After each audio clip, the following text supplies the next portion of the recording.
My own son didn't show up when I needed him most. Then my best friend's son did the unthinkable. The heart monitor beeped twice before Daniel Whitfield realized the sound he'd heard first was his own name, called from somewhere down a long white hallway that smelled like bleach and fear. "Mr. Whitfield, Daniel Whitfield." He tried to answer, but his throat felt like it had been packed with gravel. The last clear memory he had was standing in his garage, reaching for a paint can on the top shelf, and then the world had simply tilted sideways and gone dark. Now there was a ceiling of fluorescent panels above him, an IV taped to the back of his hand, and a nurse with tired eyes checking a monitor that beeped in rhythm with his failing heart. "Your son," the nurse said gently, misreading the question in his face. "We tried calling the number you had listed, left 3 messages." Daniel closed his eyes. Of course they had, and of course Ryan hadn't answered. 3 days earlier, Daniel had felt something twist in his chest while mowing the lawn, a tightness that made him sit down hard on the porch steps and wait it out, telling himself it was nothing, just his 61-year-old body complaining about the humidity. He hadn't told anyone, not his doctor, not his neighbor, and certainly not Ryan, who these days communicated mostly in the currency of missed calls and half-finished text messages that trailed off into nothing. It hadn't always been that way. Daniel could still remember Ryan at 7 years old, running to him at Little League games with grass-stained knees, shouting, "Dad, did you see that?" as though nothing in the world mattered more than his father's eyes being on him. He could remember Ryan at 16, borrowing the car and promising to be home by 11, and mostly keeping that promise. He could remember the wedding, Ryan's wedding, 4 years ago now, where his son had hugged him tight and said, "I wouldn't be who I am without you, Dad," loud enough that the whole reception hall had gone soft and misty-eyed. Somewhere between that hug and this hospital bed, something had eroded. Daniel wasn't entirely sure when. Maybe it was the divorce, Ryan's, not his own, and the bitterness that came with it, the way Ryan had folded inward and grown suspicious of everyone, even the people who loved him best. Maybe it was the new job in Denver, 1,100 miles away, that had started as an opportunity and become an excuse. Maybe it was simpler than all of that. Maybe people just drifted, the way boats do when nobody's holding the rope. Whatever the reason, when Daniel's neighbor found him collapsed in the garage and called 911, and when the hospital pulled up his emergency contact and dialed the number for Ryan Whitfield 3 times over 6 hours, the phone rang and rang into a voicemail box that never called back. "Marcus is here," the nurse said, and something in Daniel's chest loosened before he even understood why. "Marcus," he rasped. "Says he's your emergency contacts. I'm sorry, he says he's practically family. He's been in the waiting room since this morning. Wouldn't leave." Daniel almost laughed, except laughing hurt too much with the wires taped to his ribs. Marcus, of course. Marcus Reyes was the son of Daniel's best friend, Tamar's, a friendship that stretched back 32 years. To a factory floor where 2 young men in their 20s had bonded over bad coffee and worse jokes, and had stayed close through marriages, layoffs, the births of their children, and eventually, 5 years ago, through the funeral where Daniel had stood beside Tamar's casket and delivered a eulogy he still couldn't recite without his voice cracking. After Tamar's died, Daniel had made a quiet, private vow to look after Marcus the way Tamar's would have wanted, not smothering, not intrusive, just present. He'd shown up to Marcus's college graduation when Marcus's own mother couldn't get time off work. He'd co-signed a car loan when the kid was 22 and had nothing but promise and an empty bank account. He'd sat across from Marcus at diners more times than he could count, listening to a young man figure out who he wanted to be in the world. He hadn't expected, all these years later, for that vow to bend back around and catch him. "Send him in," Daniel whispered. Marcus walked in still wearing his work uniform, navy scrubs, the name badge from the fire department's paramedic unit clipped crook to his chest, like he'd left in the middle of a shift. His eyes were red-rimmed but steady. "You scared the hell out of me, old man," Marcus said, pulling a chair close to the bed. "Takes more than a bad ticker to get rid of me," Daniel managed, and it came out weaker than he intended, more confession than joke. Marcus's jaw tightened. "The hospital called Ryan. I know because I called him too, right after the neighbor called me. Told him it was serious. Told him you were asking for him." He paused and something dark passed behind his eyes. He said he was in the middle of something and he'd call back. Daniel didn't say anything. There wasn't anything to say that wouldn't sound like an old wound being reopened in front of company. "That was 9 hours ago," Marcus said quietly. The next 2 days blurred into a rotation of tests, blood draws, and a cardiologist named Dr. Okafor who spoke to Daniel in the careful, measured tone doctors use when the news is not good. There was a blockage, significant, she said, in more than one vessel. Bypass surgery wasn't just recommended, it was necessary and soon. "Do you have someone who can be here?" Dr. Okafor asked, glancing at the intake form where the emergency contact line read Ryan Whitfield's son in the admitting nurse's handwriting. "Someone to help you through recovery. This isn't something you bounce back from alone." Daniel thought of his small house, the quiet rooms, the recliner where he ate dinner most nights now, because the dining table felt too big for one person. He thought of Ryan's silence stretching out like a highway with no exit. "I'll figure it out," he said. He didn't have to. Marcus had already taken 2 weeks off work, unpaid. Daniel would later learn, because he hadn't accrued enough leave and hadn't cared. He set up a folding cot in the corner of Daniel's hospital room the night before surgery and refused every suggestion that he go home and sleep in an actual bed. "Your dad would kick my ass if I left you alone right now," Marcus said, only half joking, staring up at the ceiling from his cot at 2 in the morning while Daniel lay awake, listening to his own heartbeat through the monitor, wondering if it would still be beating the same way in 48 hours. "He'd kick your ass either way, you're getting soft," Daniel said, and Marcus laughed, a real laugh, warm and full, and for a moment the hospital room didn't feel so much like a place people went to be frightened. "Ryan texted," Marcus said after a while, his voice gone careful. "Said he's swamped with a work thing, but he'll try to get out here before the surgery." "Did he say when?" "No."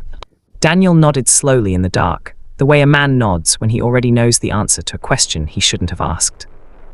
The morning of the surgery, Daniel woke to sunlight cutting through the blinds and Marcus already awake, sitting up on the cot, scrolling through his phone with a look on his face that Daniel had learned, over the years, meant he was holding something back. "What is it?" Marcus hesitated. "It's nothing, just work stuff." "Marcus." He sighed and turned the phone around. It was a group text from the fire station. A call had come in overnight, a 4-alarm apartment fire 2 districts over, and Marcus's unit had been short-staffed without him. 2 of his co-workers had gotten minor injuries pulling people out. Nothing life-threatening, but Daniel could see the guilt sitting heavy behind Marcus's eyes. "You should be there," Daniel said, "not here holding my hand." "I'm exactly where I need to be." Marcus said it without hesitation, without performance, the way you say something you've already decided and don't need to think twice about. "They had coverage. I checked before I came here in the first place. This isn't a maybe for me, Daniel." Daniel felt something rise in his throat that had nothing to do with the surgery ahead of him. "Your dad would be so damn proud of you," he said, and had to look away toward the window so Marcus wouldn't see his eyes fill. "He'd tell me not to make it weird," Marcus said, and reached over to squeeze Daniel's hand once hard, before the orderlies came to wheel him toward the operating room. The surgery took 6 hours. Marcus spent every one of them in the waiting room, refusing coffee from well-meaning strangers, standing up every time a doctor in scrubs walked through the double doors, sitting back down each time it wasn't Dr. Okafor. Ryan arrived in the 5th hour. He came through the sliding doors of the surgical waiting area looking like a man who'd run from the parking garage, tie loosened, hair disheveled, phone still in his hand as though he'd been on a call moments before. He scanned the room and found Marcus first, standing near the window. "Where is he? Did they already?" "He's still in surgery," Marcus said, and his voice was flat in a way Daniel would hear about later and understand completely. "Should be out in an hour," they said. Ryan sank into the chair across from him, dropping his face into his hands. "I couldn't get away. There was a deal closing. The client was, I know how that sounds, I know." Marcus didn't say anything for a long moment. When he finally spoke, his voice wasn't cruel, just tired, the particular tiredness of a man who has spent 2 sleepless nights in hospital chairs. "He asked for you the first night, before the surgery was even scheduled. Nurse told him she'd called you 3 times. I had my phone on silent, I was in back-to-back. Ryan," Marcus said his name the way you'd stop a car before it hit something. "I'm not trying to fight with you. I'm just telling you what happened because somebody should, and it's not going to be him. He won't say a word about it. He'll tell you it's fine. It's not fine. He thought he might die and he was asking for his son, and his son was in a meeting." Ryan's face crumpled in a way that made him look, for just a moment, like the 7-year-old with grass-stained knees. I didn't think it was that serious. He never tells me anything's wrong. He's always fine. He always says he's fine." "Because you stopped asking like you meant it," Marcus said quietly.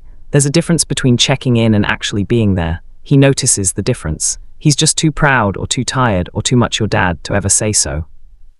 The 2 men sat in silence after that, the kind of silence that has weight and texture, until the double doors swung open and Dr. Okafor emerged, pulling down her mask, and said the words both of them had been waiting 5 hours to hear. "He's out. He did well. He's going to be okay."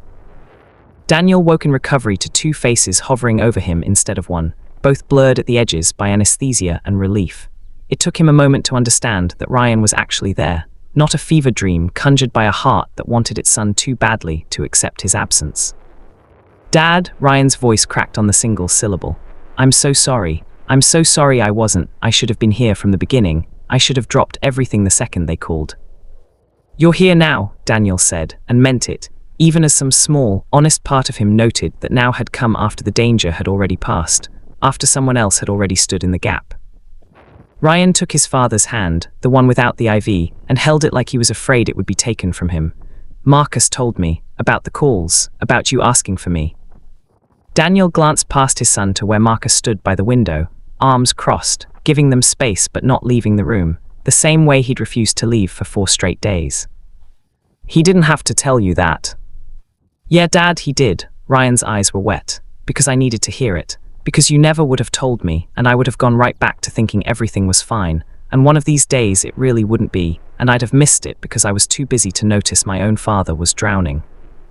Recovery took 6 weeks. Ryan flew back to Denver after 4 days. There was, in fact, a real deal closing, a real job that paid his real mortgage, but something had shifted in him that didn't undo itself on the flight home. He called every single day. Not texts that trailed into nothing, but real calls, sometimes 20 minutes, sometimes an hour, Daniel talking him through the specifics of cardiac rehab, Ryan asking questions he'd never thought to ask before, the kind of questions that meant he was actually picturing his father's life instead of assuming it into stillness. Marcus stayed the whole 6 weeks. He drove Daniel to physical therapy 3 times a week, sat in waiting rooms with the same patients he'd shown outside the operating room, learned to cook the low-sodium meals the cardiologist recommended, and burned exactly 1 pot of rice trying. He filled Daniel's quiet house with noise again, bad reality TV on Sunday afternoons, arguments about baseball, the particular comfortable silence of 2 people who don't need to fill every gap with conversation.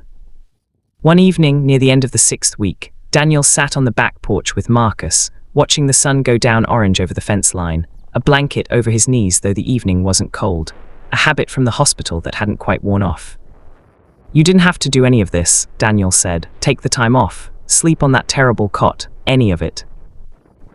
Marcus shrugged, looking out at the yard. "Dad used to say something, that family's not always the people who share your blood. Sometimes it's the people who show up when the blood ones can't or won't." He glanced over.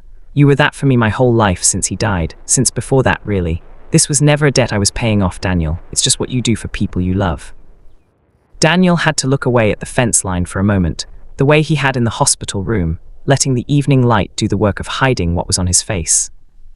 "Your father," he finally said, "would be unbearably smug about how right he was about you." Marcus laughed, the same warm laugh from the hospital cot at 2 in the morning. "Yeah, he really would." Ryan visited again 2 months later on his own initiative, no emergency to prompt it, just a weekend, just to see his father, just because. He arrived to find Marcus there too, the 2 of them grilling burgers in the backyard, arguing cheerfully about which one of them had actually saved more of the meat from burning. Ryan stood in the doorway a moment, watching them, watching his father laugh in a way he hadn't seen in years, easy and unguarded. Something in his chest ached, not the old ache of guilt, but something closer to gratitude, and beneath it, quietly, a resolve to be a different kind of son going forward. Not a perfect one, just a present one. "Hey," Ryan said, stepping out onto the porch. "Room for one more." Daniel looked up, and the smile that crossed his face was the kind that comes only rarely, when a person understands that broken things can sometimes be mended, not by pretending the break never happened, but by choosing, deliberately and every day after, to show up anyway. "Always," he said, "grab a plate." And that evening, on a porch that had once felt too quiet for one man to bear alone, 3 people who loved each other in different but equally real ways sat together as the sun went down, and nobody kept score of who had shown up first, or when, or how, because what mattered in the end wasn't who had failed to come. It was who had stayed.